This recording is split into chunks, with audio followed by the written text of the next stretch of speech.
Colleagues and friends, I'm not sure whether this is good afternoon or good evening. I think it should be both, good afternoon and good evening. I'm so happy to be in this room together with a lot of friends from the media. As you know, today is quite a hectic day for the special CPOPC mission.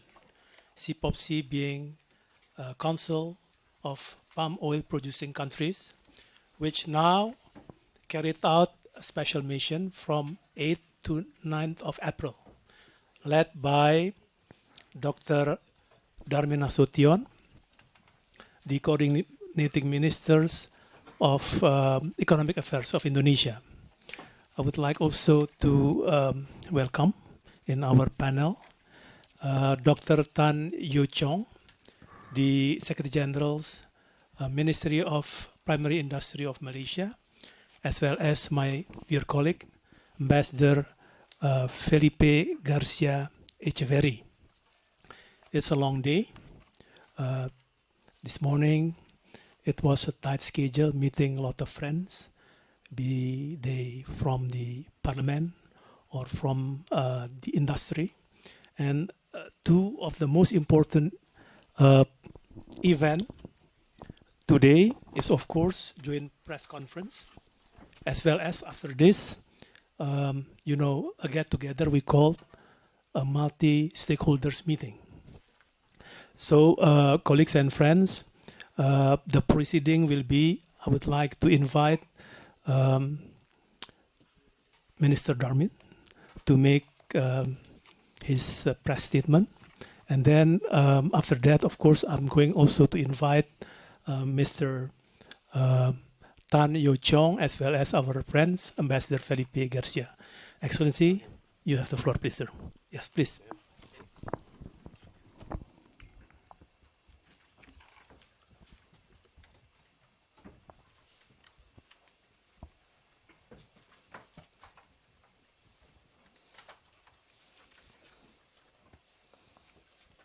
Hello, good evening. I'm Darmin Nasution, Coordinating Minister for Economic Affairs of Republic of Indonesia. I thank you very much for your presence here this evening. I am here in Brussels together with my colleague, official from Malaysia and Colombia, as palm oil producing countries. I would like to highlight first of all, the long-standing economic cooperation between Indonesia and the European Union. It is reflected in our trade and investment, as well as the currently negotiated Indonesia-EU Comprehensive Economic Partnership Agreement, CEPA. Indonesia and the European Union has a complementary economic relationship with our economic size and large population. Maybe among a few commodities that we are competing each other is palm oil. Okay. Nevertheless, on 13 March 2019, the European Commission on the EU issued a delegated act from Renewable Energy Directive 2, RED 2, which classifies palm oil as an ILUC, indirect land use change. ILUC, high risk unsustainable vegetable commodity. The discrimination exercise is deliberately based on an unfair and double standard ILUC, which does not bear close scrutiny to the criteria which have been skewed to deliver the political commitment reached at the EU level for banning of palm oil no later than 2030. Indonesia is an archipelagic country that is endowed with large land mass. Our government is implementing a strict forest conservation policy for our forest area, which account for 63 of our total land mass. 63% of our total land mass, and we only utilize until now 57% from the total area for economic activities. Compared to EU's forest area that account for only 37.9% of its total land mass, and most of EU forest area are dedicated for production forests.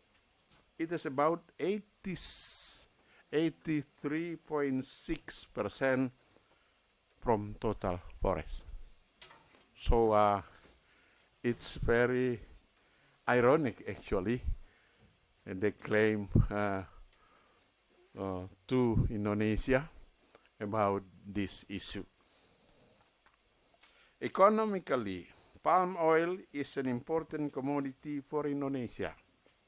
It contributes significantly to drive economic growth, increase export and trade balance, reduce inflation, and gradually substitute traditional fossil fuel.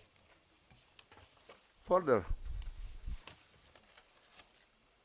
it contributes to reduce unemployment rate.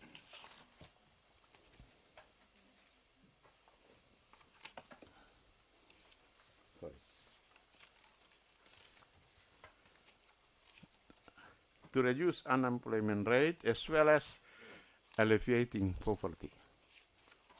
Where in Indonesia, it absorbed 19.5 million workers,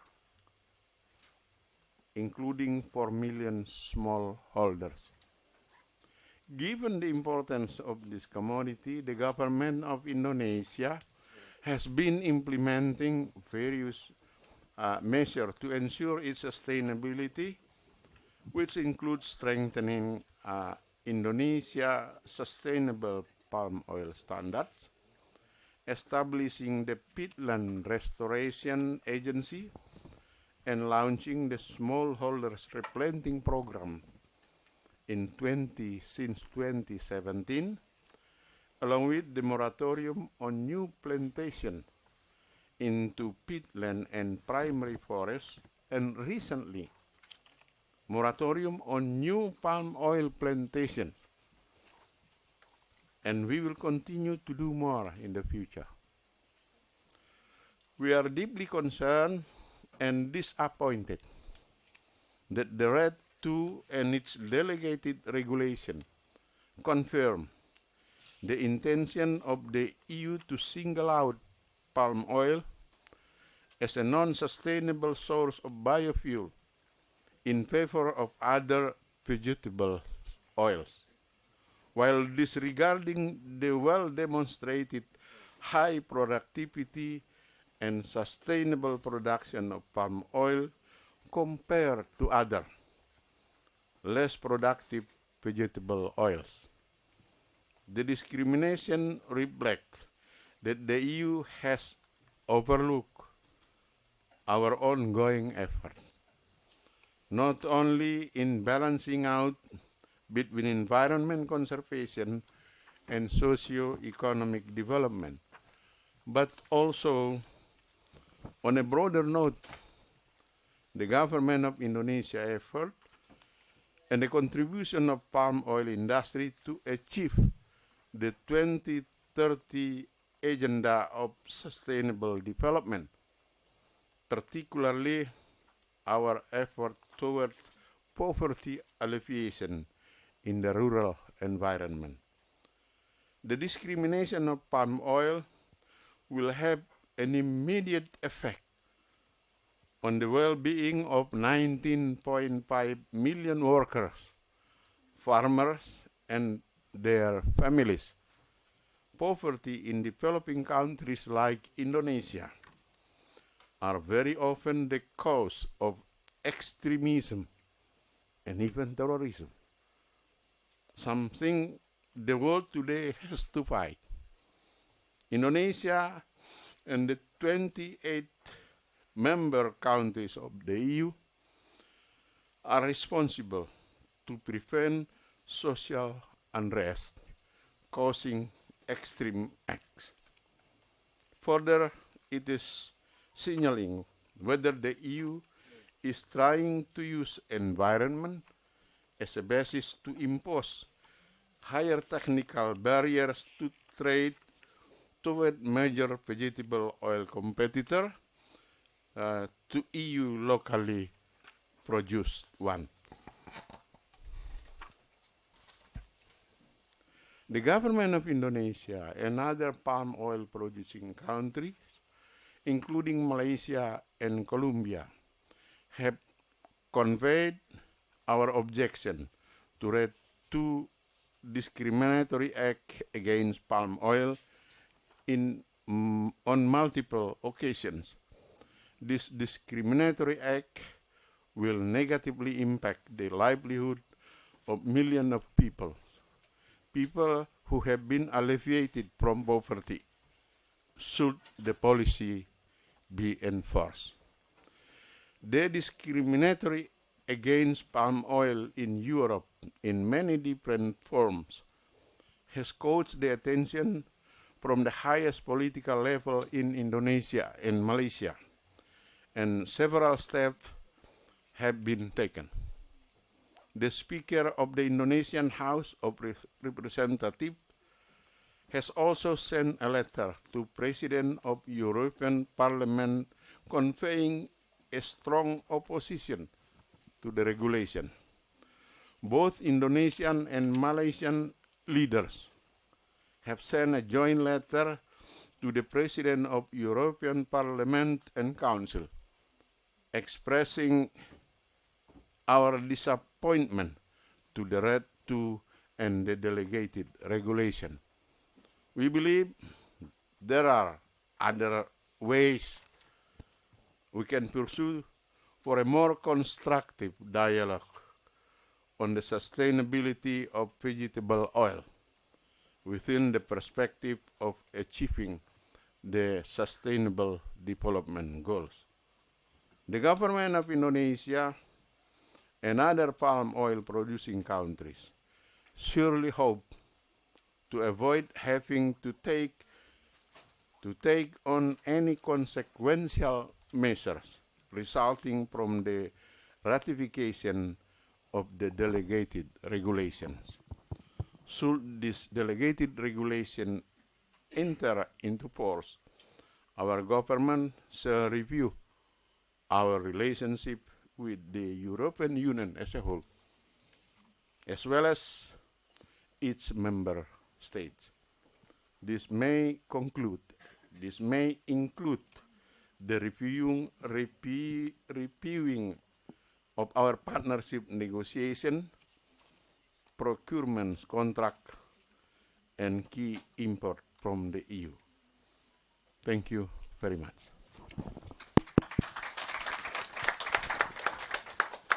Minister Darmin, thank you very much for your statement. I would like now to invite Dr. Tan for your remark, please.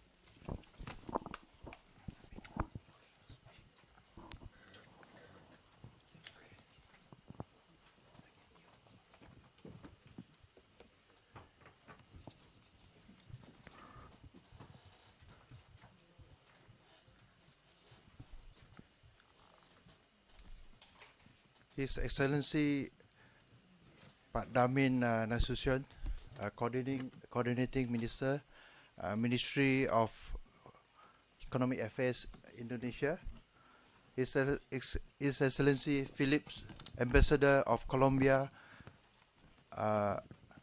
ladies and gentlemen, and member of the press, a very good evening to all of you. Firstly, I would like to take this opportunity to record my appreciation to His Excellency Yuri to organize this press conference and to share our objective of this joint mission between Malaysia and Indonesia. So I believe with Colombia participation in this joint mission,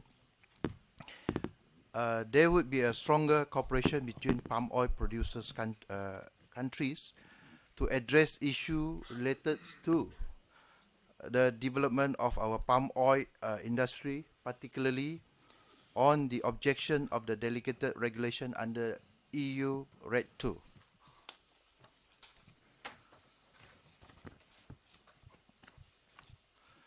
The recent adoption of the delegated regulation under EU RED 2 by the European Commission is unjustified and detrimental to our palm oil industry. For your information, on 5th March 2019, myself and also my members of delegation from Malaysia, we attended the public consultation and we submitted 48 pages of our response as requested in the final draft. So we noticed, we go through page by page of the draft delegated act, and we come out with a comment and also the feedback with all the scientific questions, and we question about the definition of the smallholders definition. So the original, the first draft, the definition was 5 hectares and below. When after the consultation, we find that from 5 hectares become 2 hectares. So actually all this definition should be in line with the country context. It's not only EU context. When you visit our palm oil plantation, recently Ambassador for Environment from French, His Excellencies Yen Verling, visited the plantation in Sabah and also the wildlife conservation in Sabah. The delegation from France spent 2 days, visited the plantation and also the wildlife conservation center, and we had a joint committee cooperation meeting last Thursday. So the overall comments by the French delegation, they are very delighted to and also happy with our forest sustainable management and wildlife preservation. And at the same time, this effort is not only confined to the visit of French, and also Norwegian trade minister recently also visited one of the largest plantations, and he gave his personal comment in how sustainable Malaysia palm oil as a producing country, second largest producing country, to conduct a good agricultural practice and the emphasis on the MSPO, Malaysia Sustainable Palm Oil Standard, and also how we take care of our forests. The total reserve forest we have is 55.3%, And also, I was the chairman of Heart of Borneo, and we work closely with Indonesia and Brunei. So for the total reserve permanent forest, we allocated 20 million for the forest preservation. And out of that, Malaysia constituted about 7 million hectares for total permanent forest protection. So Malaysia has joined the stakeholder meeting on a high and low ILOC risk biofuel under the recast of the renewable energy that was organized by the EU Commission. During the meeting, we had voiced out our concern and queries on the draft delegated regulation, especially on the data and information use. So in terms of scientific evidence, in terms of methodology, so the EU Commission should consider all these feedback to make it more rigorous. It's not just the bias and unfair to our palm oil producing countries. We also have officially submitted our detailed written scientific and technical comments on the draft delegated regulation on 8th of March. Despite all that, the European Commission still proceed with the adoption of the delegated regulation without taking into account any of the comments and feedback given. And today, Malaysia and Indonesia, we have submitted the joint letter signed by both Prime Minister. So we strongly convey the message to EU leaders and authority. So don't discriminate the palm oil producing country. As mentioned by Darmin just now, the livelihood of 13 million of these farmers and families is a huge amount. This is also in line with SDG Goal 1. So what's the objective of SDG Goal 1? It's no poverty. And objective of Goal 12 is conducive production and consumption. And also Goal 14 and 15, life on earth, life underwater. And finally, the Goal 17, partnership. So we have done all these things. So what, you want some more? So the partnership is not there. We look at it. The stakeholder consultation, after that, then still proceed to what you want, which is not right. So what is fairness? So I look at it, we as a team now, as a joint mission with Indonesia, we strongly object the draft, the so-called the adoption of delegated act.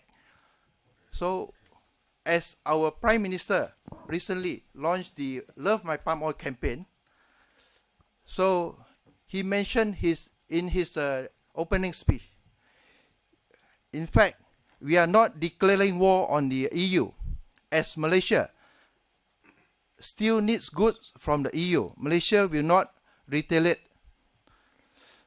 The delegated regulation is not based on environmental and scientific facts, but it is a deliberate and calculated economic strategy to remove Malaysia's palm oil from the EU marketplace. So this is a very clear and strong statement. So with that, I would like to conclude my message. Thank you. Thank you very much, Dr. Tan, for your statement. Before I invite my colleague, Ambassador Garcia, for your remark, I would like to recognize the presence of Ambassador of Australia, Ambassador Brown. Thank you for joining us in this press conference. Now you have the floor, please, sir.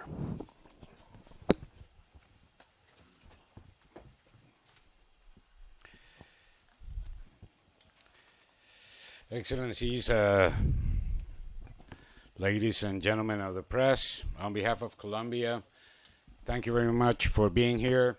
it is an honor to have such a broad number of journalists and press experts joining us today.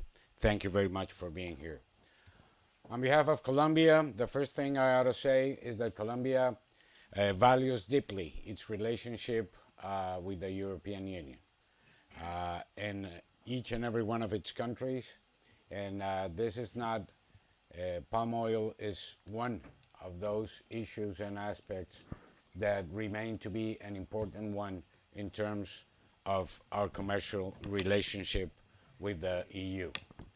Notwithstanding, I have to say that that is a relationship that has had more ups than downs, and probably it is in the best moment that I can recall of in the last 25 years.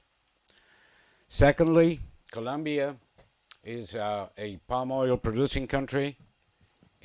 In that context, it has been invited to be a member of the CPOPC, an invitation that Colombia has accepted and is in the process of doing all the legal process that it has to undergo within the country to be a member. In the meantime, Colombia is an observing country of the CPOPC.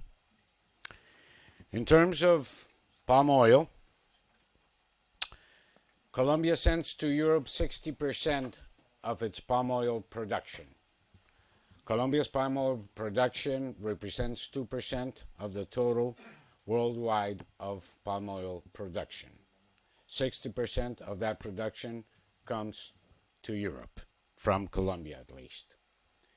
And from that part of palm oil that comes from Colombia to Europe, 12% comes for biofuels.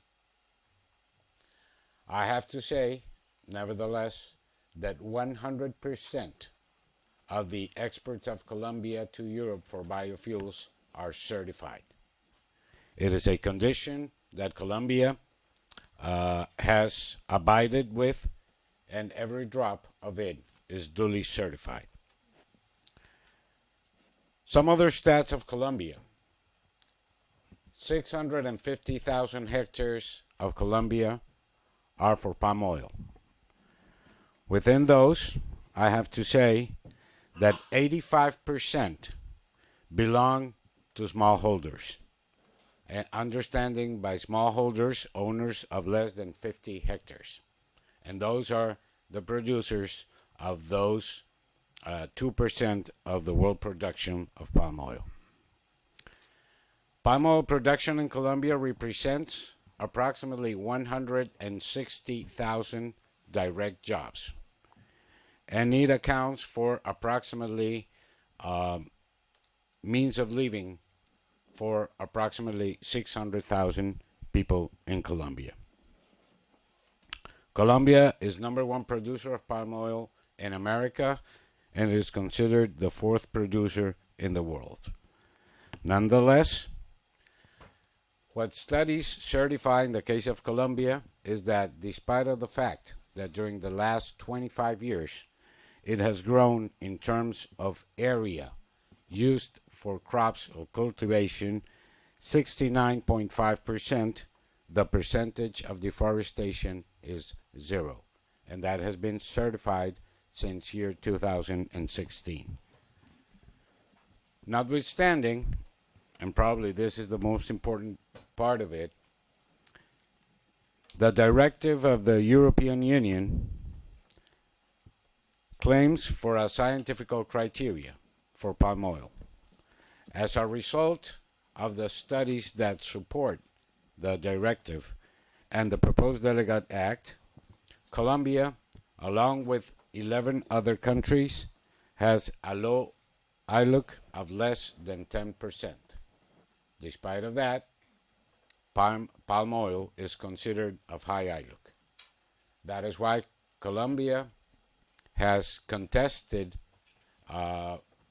in a diplomatic way the proposed Delegated Act, because it considers that the Delegated Act is contradictory and Despite of the fact that Colombia's percentage of deforestation is zero, the qualification and the so-called scientific criteria utilized in terms of ILUC turns out that the ILUC of palm oil is a high ILUC, and the consequence of that is closing the doors for, at least in terms of biofuels, for palm oil in the European Union for our countries. Thank you very much. Thank you very much, Ambassador Garcia. Now we move into question and answer session. This is the first round.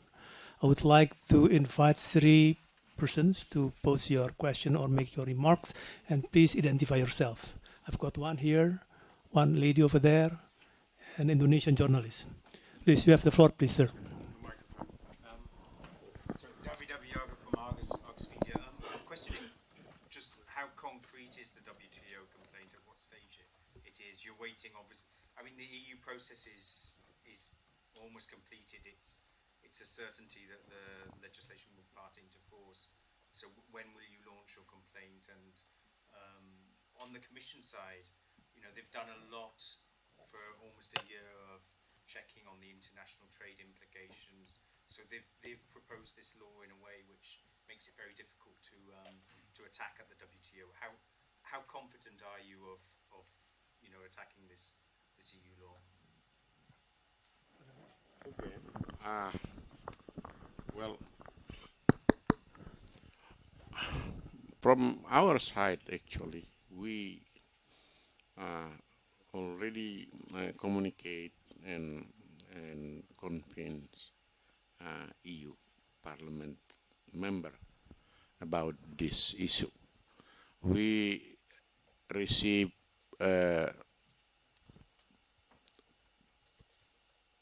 member of parliamentary, EU parliamentary to our country, and we show them the plantation, etc. So we do anything already to convince our colleague in Europe. But as long as they didn't adopt yet the RED 2, we don't do it. You know, it's funny if we file,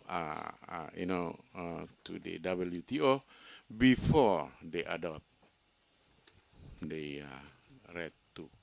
But once they adopt, we'll directly compile to the dispute settlement of WTO. For your information,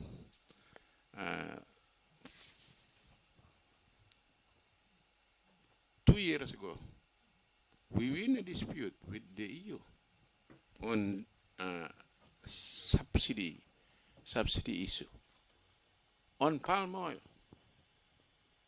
Okay, so we have enough experience actually to to fight and dispute with the EU countries. So don't worry, we will fight very well in WTO. Of course, not only in WTO. There is other code that we can go. But at least we can explain to you as soon as adoption of RED 2 by the EU Parliament, then we will go to the dispute settlement of the WTO. Thank you. Thank you very much, Pak Darmin. Dr. Tan, you want to add to this statement by Pak Darmin? Thank you, Excellency Yuri.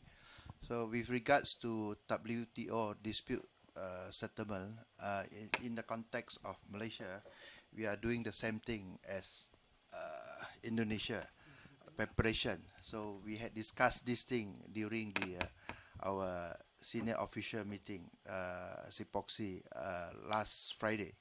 So so all the preparation, we are ready, and moving forward, and we would like to take action on that. Thank you. Thank you very much. Now I give the floor to a friend from Politico. Thank you. My name is Paula. I write for Politico Europe. I wanted to ask, first of all, to Indonesia, what impact does this have on trade negotiations with the EU?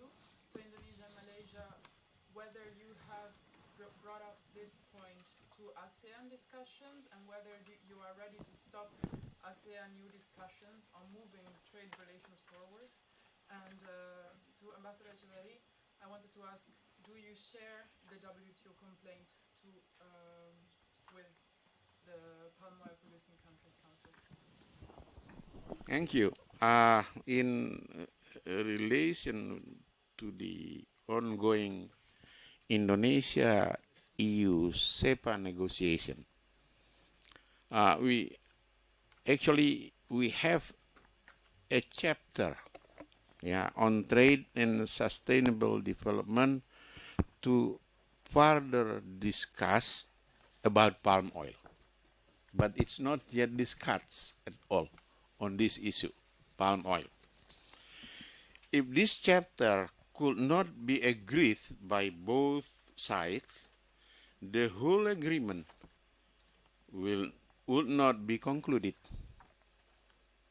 This is in line with the principle of nothing is agreed until everything is agreed. Thank you. Thank you very much. Now I invite Dr. Tan. Thank you. Same thing also Malaysia, we have EU-Malaysia FTA. So we also on hold until this issue been settled. Thank you. As you know, the trade agreement of Peru, Colombia, and Ecuador with the EU has surpassed the 5 years of probation, if I may, with very beneficial results both for the EU and the countries in South America.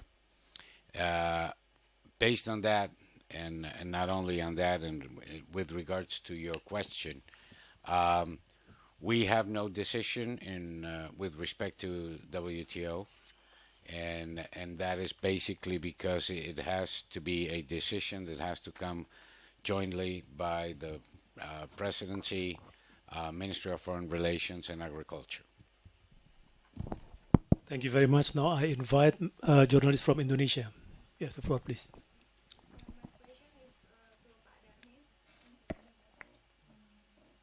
My name is Suci, I'm from Tempo. My question is for Pak Darmin. First question is, what is the first thing you would do if EU stick on their plan? And my second question is, then what is the best solution to please Indonesia and EU?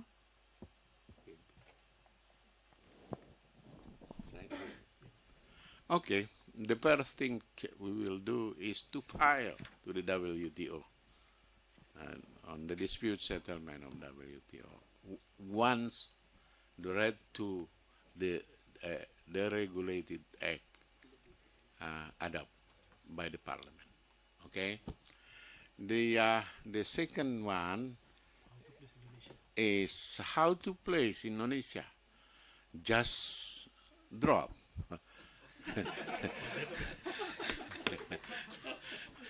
The right to. Okay. Thank you. Okay, now we are. Okay. Two question, two person. Okay, please. Sure, it's Philip playing it up. Okay, yeah, of Reuters. You're saying you're going to wait until the Parliament has adopted it. I mean, the Parliament has adopted it, and then it's given the power to the Commission to produce this delegated act, which has then specified, obviously, that palm oil is a high ILUC feedstock for palm oil. So at what point would you, or will you, in actual fact, launch this WTO action? And also, maybe you can just explain, you're here today, I think, and tomorrow. Do you have any kind of feeling that the decision may be overturned? Is it not a lost cause now? And also, maybe you can just talk. I mean, there seem to be reports about possible what might be called retaliation, or at least sort of restrictions on trade of goods, whether it be alcohol, perhaps into Indonesia, and maybe some other goods, maybe French goods, into Malaysia. Maybe you can just talk about what possible action there may be on that front. So basically, first, the timing, then the idea maybe that this is a lost cause, and maybe also just a word about what action you could potentially take in terms of retaliatory action. Okay, thank you. First of all, as I mentioned in my introduction, what we will do is our government shall review our relationship with the European Union. We will review, but one thing is very, very clear. We will file to dispute settlement of WTO. And then the reviewing of our relationship, it may include partnership negotiation, etc. But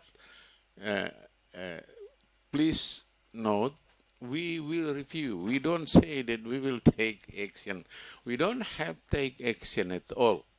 When you mention about alcohol, spirit export from EU, we didn't change our regulation yet about this.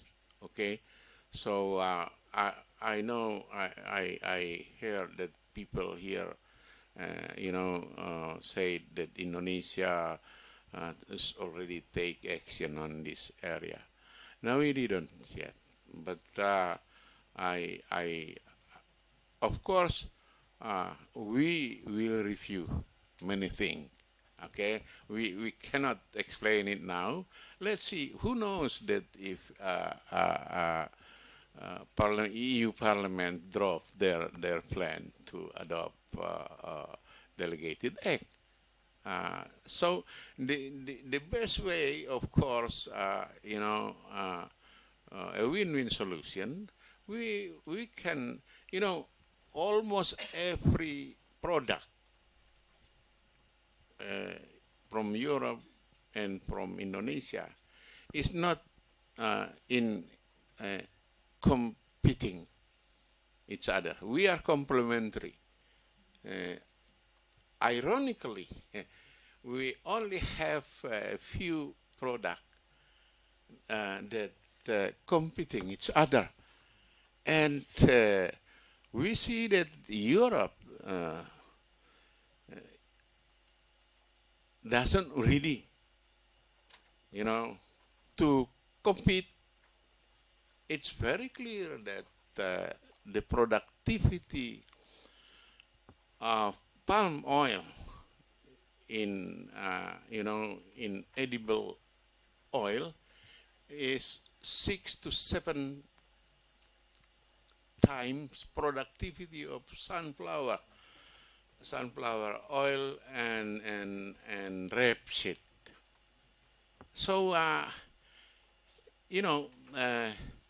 can say also that it's inevitable that the consumption of edible oil will continue to increase, maybe 10, 15 years from now. If we try, see, the soybean plantation is 122 million hectares with the productivity 0.4 ton per hectare. Compare it to the palm oil, which is only 16 million hectares. Soybean, 122. Sunflower, 25 million. Rapeseed, 36 million. And palm oil, only, I said only, okay, in between parenthesis, 16. But the productivity is 4 ton per hectare, meaning between 6 to 10 times of productivity of vegetable oil from Europe. So what I would like to say is maybe we just only 1 or 2 products that compete with each other. Why don't we just, compete? Or we can talk and discuss to achieve a win-win solution between Indonesia and Europe. Apa tadi pertanyaan utamanya? Ya, okay. Thank you very much.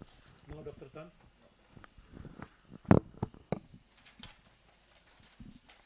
Thank you. In the context of Malaysia, I still need to emphasize again, like my closing remark just now, I need to quote my Prime Minister's statement. We are not declaring war on the EU, as Malaysia still needs goods from the EU. Malaysia will not retaliate hastily. The delegated regulation is not based on environmental and scientific facts, but it is a deliberate and calculated economic strategy to remove Malaysia's palm oil from the EU marketplace. So we need to emphasize again here, it's a market driven. Let the competition, free competition, don't discriminate.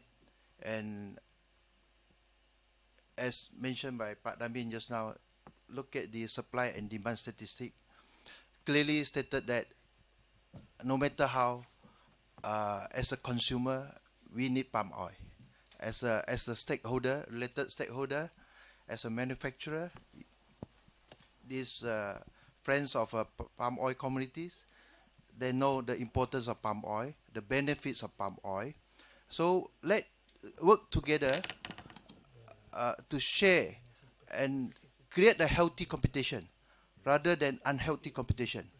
So in terms of competitive advantage, then we make it as a complement each other. At the same time, I would like to use this co-opetition. Co-opetition means cooperation and competition. Sometimes we cooperate and sometimes we compete. But the objective is clear. We need the healthy competition and fair competition. Don't impose this non-tariff barrier.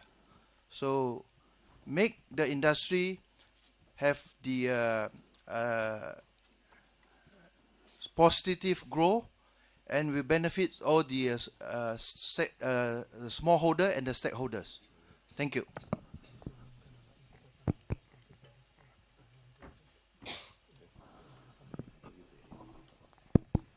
Madam, you have the floor, please. Sarah Lewis, IEG policy, European agricultural policy, and European food law. A lot of this is being driven, obviously, in an election year with the European elections by the consumer, the European consumer, that is really coming out against palm oil.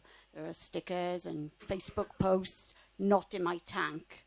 There's a massive opposition to palm oil. How do you convince consumers? I mean, you can see the pictures of the orangutans and the slash and burn. I mean, are they fake photos? How can you convince people in Europe that that's not still going on and that you're stopping that? First of all, I mentioned during the introduction that even though we have palm oil plantation, we developed it maybe the last 15 years. We still have 60% of our land still as forest. I don't say that there is no incident at all about orangutan, etc. We are not perfect. But, we already issued several policy and regulation to do our maximum effort to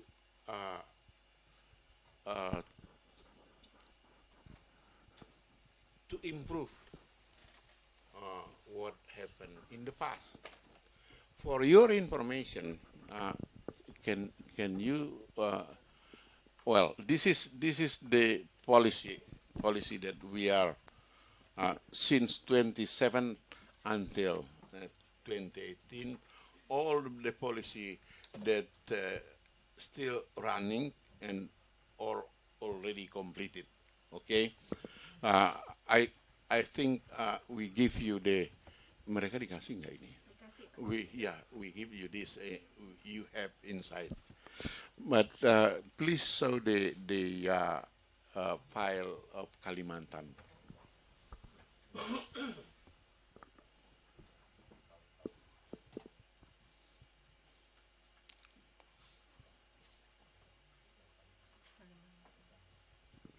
Agak di awal gitu.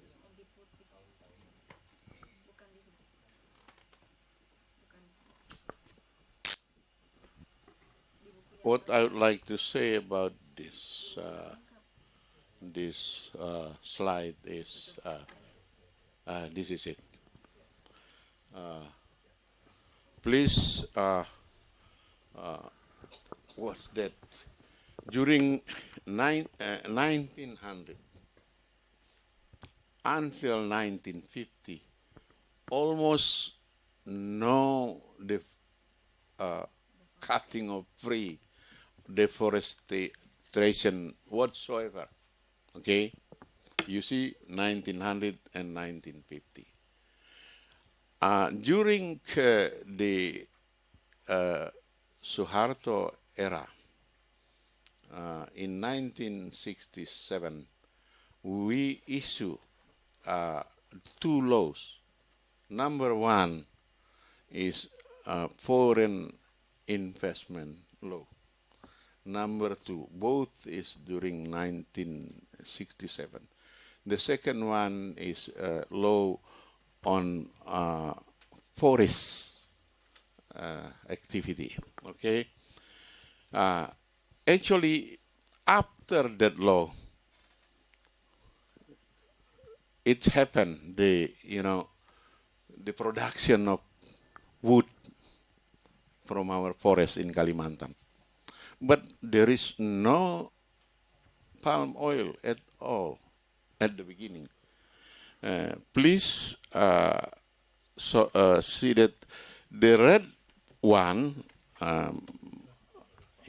it's oil palm plantation. Okay, until 85, we have a very small plantation of palm. The palm plantation begin in 2000. Okay, so the story about orangutan actually comes from 1973, 85, when they cut tree forests and they just sell wood and during the time. Okay, but after we plant oil palm, actually maybe you will not you don't agree, but it's forestation. It's already degraded during 73 to 85 or even to 1995. Okay, during that period, we have a very bad reputation maybe in this area. But after that, we try to improve all of that. Unfortunately, the memory of people is about orangutan. Once again, I don't say that we are perfect, but we are not continuing that kind of action now. Okay, thank you. Thank you very much. I want to speak. I think it's a very good question. In regards to Colombia, I have to say, number one, there are no orangutans in Colombia. Not now, not ever. So the only orangutans that you might find in Colombia are the ones that they use as actors in the videos that you see in YouTube, because those are the only type or kind that you would see in Colombia. Number one. Number two, the agricultural frontier in Colombia, remaining agricultural frontier, is of 24 million hectares. Those 24 million hectares do not include the Amazonic jungle at all. The Amazonic jungle is not considered agricultural land for any purpose whatsoever. And when I speak of the Amazonic jungle, is one way to call it what you would call the tropical forest.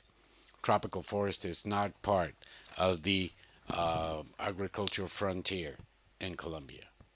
So there's no way in which you can say that tropical forest would be used for agricultural process in Colombia. And thirdly, and you ask very particularly, how would you try to convince people? Take a look at the study in which the proposed delegated act is based. What would you see? That Colombia deforestation is 0. And that is why I stand up here saying, isn't this contradictory? I mean, if we're aiming to produce something that protects the environment, and it is claimed that the scientific base has to be used, and that scientific base is ILUC qualification, and if Colombia's percentage of ILUC is low or 0 in this case, how come that we are paying the consequences of the delegated act in that sense? We find it contradictory precisely because of that. So to answer your question in a nutshell, don't trust me. Take a look at the study in which the same delegated act is based, and what you would see is that Colombia hasn't, there is no deforestation in Colombia. Not only the study that I mentioned here of 2016, which states a 0%, but the study in which the delegated act is based or used in order to qualify or give the figures of the ILUC. 0. Thank you very much, Ambassador. Thank you for informing me that no orangutan in your country. Please, you have the floor, please.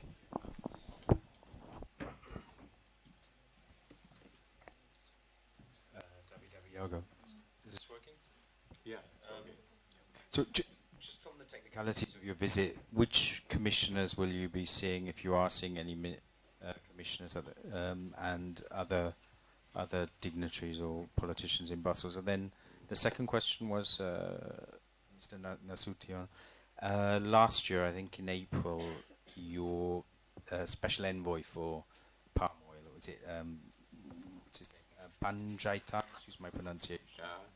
But he mentioned specific imports that could come under threat, and he mentioned European airplanes, French Eurojet fighters.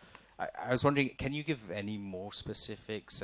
What kind of things would Indonesia look at in as retaliation or as rebalancing measures?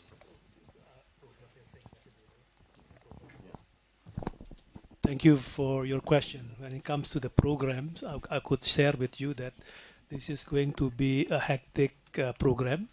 We are meeting with a lot of stakeholders in the EU Parliament, for instance, the chairmen of AFET, Affaires étrangères, for instance. And then we also meet with friends from European councils. And then we are going to have meeting with Indonesia-EU Parliamentary Friendship, also to be participated by a lot of MEPs from DASE, for instance, from INTA, from ITRE, and NV Committee, and many others. So this is really about reaching out to important stakeholders in EU. The Commission, the European Yes, of course, commissions. We are going to meet two commissioners, Mr. Vela and Mr. Kanyete. Yeah. Please, Pak, nomor 2 mengenai. Thank you. Concerning the explanation from Pak Luhut Panjaitan, he is coordinating minister for maritime affairs. Well, you know, as I mentioned before, that we prefer actually a win-win solution with the EU. Okay, I don't want to, you know, to provoke the situation with this and this, but I can say that we are reviewing and prepare what we will do after. Yeah, once the decision, the adoption of the regulation or of the act is done. Okay, it's better like that. You know, don't make you know, noisy before the time come. Okay, so that's my answer. Thank you. Thank you so much, Pak Darmin. I see no more questions from the floor. I think it's time for us to call it a day, and we provide light Indonesian dinners before we proceed to the next program, that is multi-stakeholder event. Please enjoy Indonesian food. Rest assured we have palm oil in it. Thank you so much.